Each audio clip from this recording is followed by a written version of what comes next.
Hello everyone. तो आज की वीडियो हम डिस्कस करने वाले हैं इलेक्ट्रोकार्डियोग्राफ, अपना नया topic ECG. You are probably familiar with this scene from a typical hospital television show. A patient is hooked up to the monitoring machine that show the voltage traces on a screen and make the sound pip pip pip pee as the patient goes into the cardiac arrest। तो तुमने movies वगैरह या television में देखा होगा कि जैसे कोई कार्डियक अरेस्ट के लिए, जैसे कि जो कार्डियक अरेस्ट होता है किसी पर्सन को, तो ऐसे जो मॉनिटर पे साउंड आता है इस तरह से पिप पिप पिप पी, उसके बाद मतलब इस तरह का साउंड आता है वहाँ पे। तो ये तो दिस टाइप द मशीन, ये जो मशीन होती है जहाँ पे ये इस तरह का मतलब दिखाया जाता है मॉनिटर, तो इसे हम बोलते हैं electrocardiograph is use to obtain an electrocardiogram ECG. तो ये जो मशीन होती है उसका नाम होता है इलेक्ट्रोकार्डियोग्राफ, और जो हम वो ऑब्टेन करते हैं हम उसे बोलते हैं इलेक्ट्रोकार्डियोग्राम।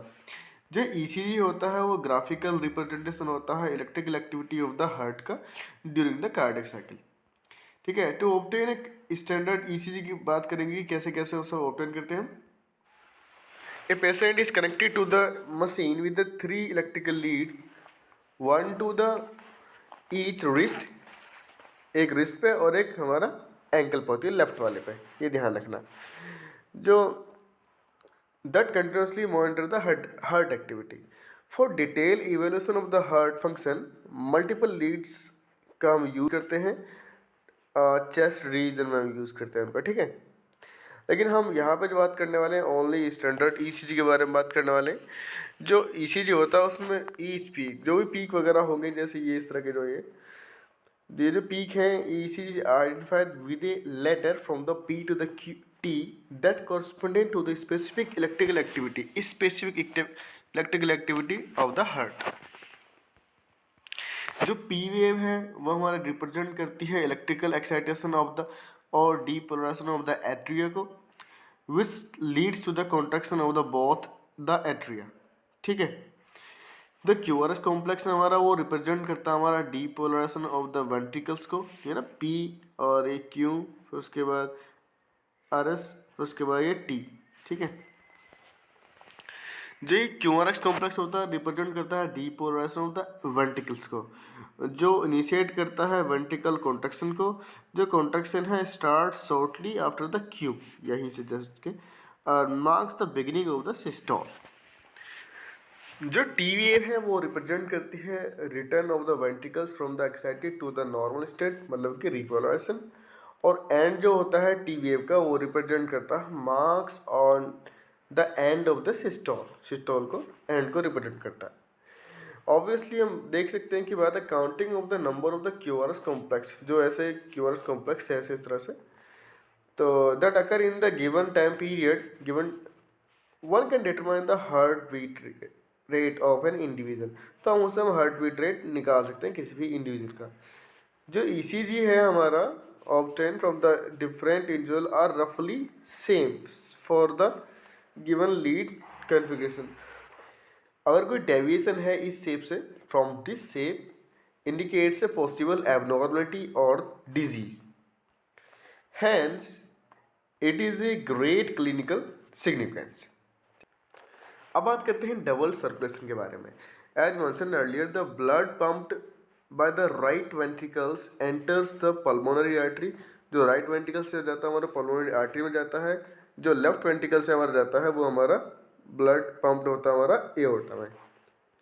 जो डिऑक्सीनेटेड ब्लड है हमारा वो पम्प्ड होता है पल्मोनरी आर्टरी में, जो पास होता है लंग्स में। फिर लंग्स में वो और हमारा oxygenated blood is carried by the pulmonary veins, जो फिर जो ऑक्सीनेटेड ब्लड है वो पल्मोनरी वेन्स के थ्रू आता है इनटू द लेफ्ट एट्रियम।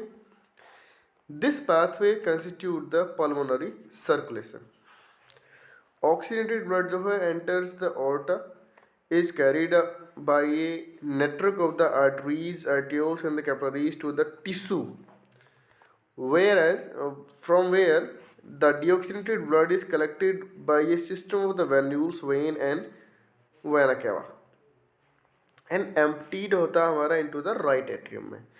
इसे हम बोलते हैं सिस्टेमिक सर्कुलेशन। ठीक है, तो ये हमारा हो गया सिस्टमिक सर्कुलेशन। और ये जो मैंने ऊपर जो बात की थी इसके बारे में, ये था हमारा pulmonary circulation.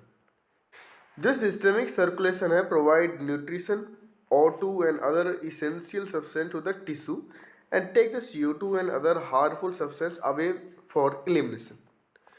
Unique water vascular connection exists between the digestive tract and liver is called hepatic portal system. ठीक है। Hepatic portal vein carries blood from the intestine to the liver before it delivered to the systemic circulation. A special coronary system of the blood vessels is present in our body exclusively for the circulation of the blood to and from the cardiac musculature, जो केवल cardiac muscles से जाएगा और वहीं से वापस आएगा, उसे हम बोलते हैं कोरोनरी सिस्टम। ये हमारा डायग्राम एक बार देख लेते हैं। तो ये जो हमारा है, ये राइट वेंट्रिकल से ब्लड जाएगा पल्मोनरी आर्टरी के थ्रू लंग्स में, फिर ऐसे ऑक्सीजन का मिक्स होके फिर ये हमारा जाएगा पल्मोनरी वेन के थ्रू लेफ्ट ऑरिकल में। ठीक है।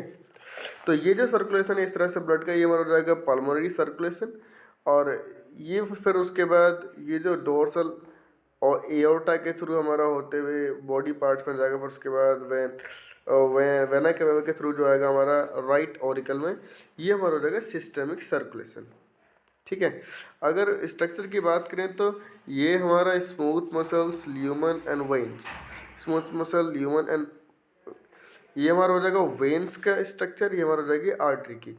तो आर्टरी में जो हमारा ल्यूमन होता है छोटा होता है, वेन्स का हमारा ल्यूमन हमारा बड़ा होता है। अगर कैपिलरीज की बात करें तो ये हमारे कैपिलरी की स्ट्रक्चर है यहाँ पे। मिलते हैं फिर नेक्स्ट वीडियो में, बाय।